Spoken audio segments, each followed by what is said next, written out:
By noon, the driveway was already full. Cars angled in like they'd been invited early, which they had been by him.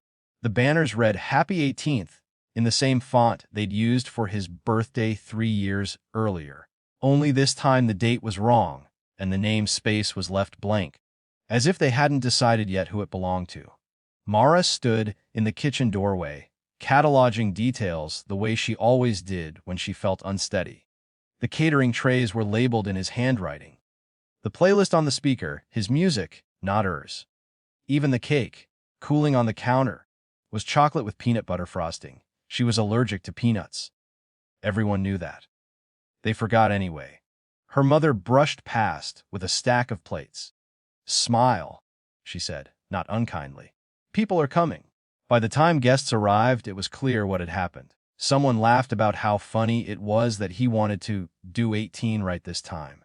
Someone else said, well, he was robbed, COVID and all. Which wasn't true. His party had been huge. They said it again, though, like repetition could make it so. Her brother took the microphone when the first drinks were poured. He had the same confidence he'd always had, the kind that didn't require checking the room. "I know it's not my birthday," he said, grinning, "but we're celebrating anyway." Applause. Her parents clapped hardest. Mara waited for a correction that didn't come. She stood near the edge of the patio, hands empty, and watched her own birthday pass from person to person without landing on her. She noticed how easily attention moved when it had somewhere familiar to go. When the cake was brought out, they sang. Not her name, just the tune. It felt like a practical joke designed by committee, no single villain, no clear line to argue against. She didn't cry. She didn't ask for the microphone. She picked up her jacket from the back of a chair and walked down the driveway, past the balloons she'd helped inflate that morning. No one stopped her. Someone waved, thinking she was going to get ice.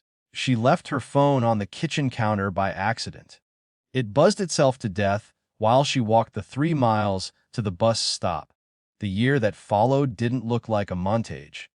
It looked like paperwork and late shifts and learning how to say no without explaining. She moved into a room with a window that stuck and a roommate who labeled her groceries. She learned to budget. She learned which silences were worth keeping. She didn't block her family, she muted them. Messages arrived in clumps, holidays, updates, a photo of the dog.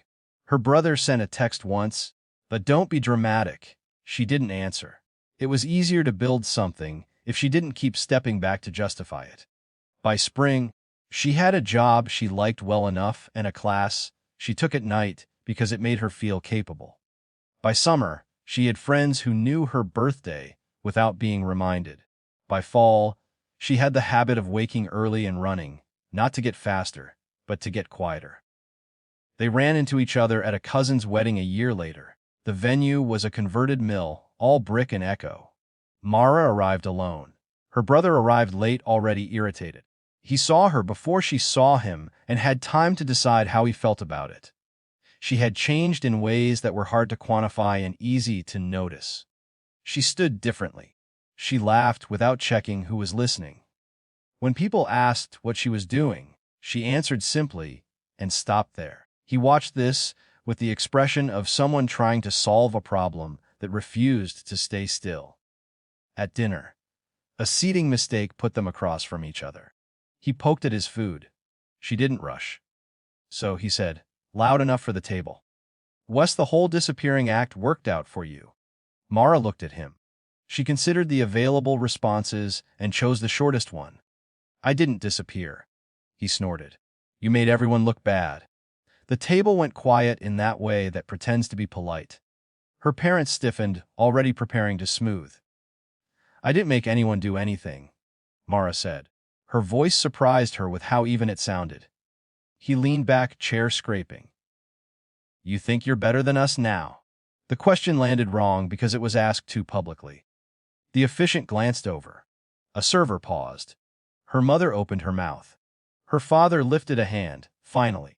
"Enough," he said to his son, not gently. The word changed the temperature of the room. It was authority, unmistakable, long delayed. People felt it and pretended they hadn't. Her brother laughed once, sharp. Right? She walks out on her own birthday and I'm the problem. You're making it one, her father said. Sit down. He didn't. He said things he'd been holding since the driveway, about how she'd abandoned them, about how attention had been taken from him, about how unfair it was that people were impressed by her now. It was messy and small and too loud for the space. Someone's glass tipped over. Security approached, tentative. The coordinator stepped in.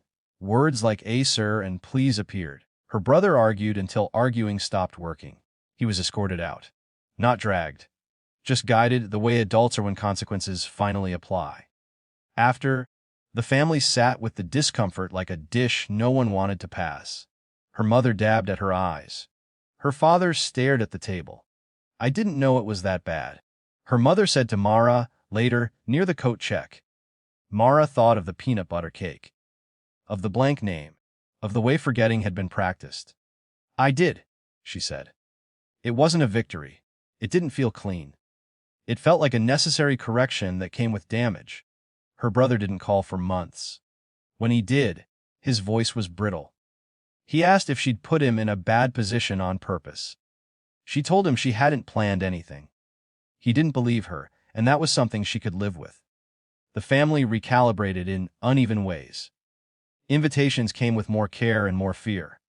Her parents tried, clumsily, to center her without knowing how. Sometimes they overdid it. Sometimes they forgot. She corrected them when it mattered. On her 19th birthday, there was no party. There was a dinner with friends and a cake she chose herself.